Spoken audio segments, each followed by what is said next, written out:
"Can I get you anything?"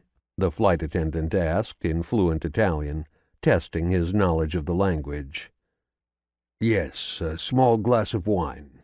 Red, please," he replied, also in fluent Italian. She smiled back at him. "I'll bring it to you as soon as we're in the air."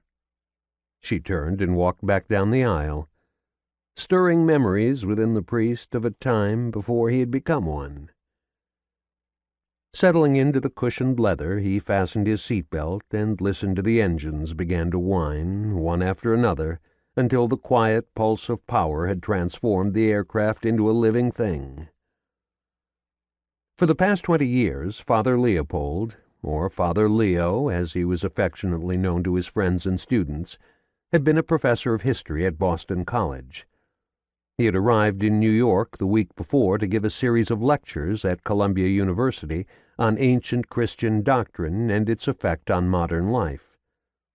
7 hours earlier, the priest had returned to his hotel to find a bored-looking courier standing outside his room, holding a sealed folder along with an airline ticket and a letter from the Vatican ordering him to Rome.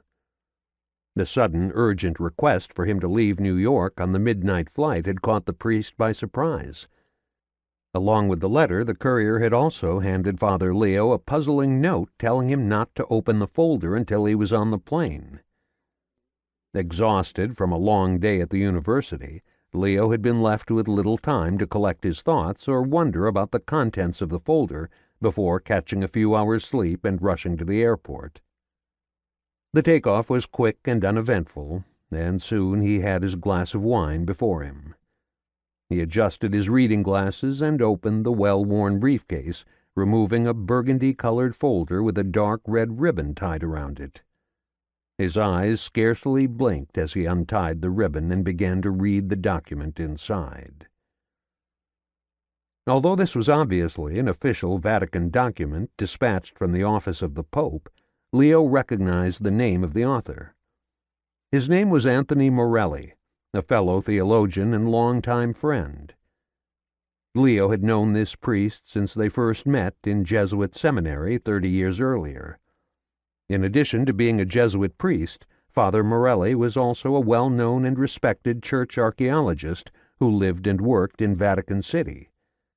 He was one of those veridical scholars who were always researching something, haunting the Vatican archives in an effort to uncover some small and seemingly insignificant piece of information that would lead him to his next archaeological discovery. Morelli had spent most of his career exploring archaeological sites around the world, especially the ancient tunnels and Christian ruins under the Vatican. The emotion Father Morelli experienced while down in the consecrated world beneath the basilica was mystical. He had once told Leo that he sensed he was in the presence of a divine being when he was working beneath the church.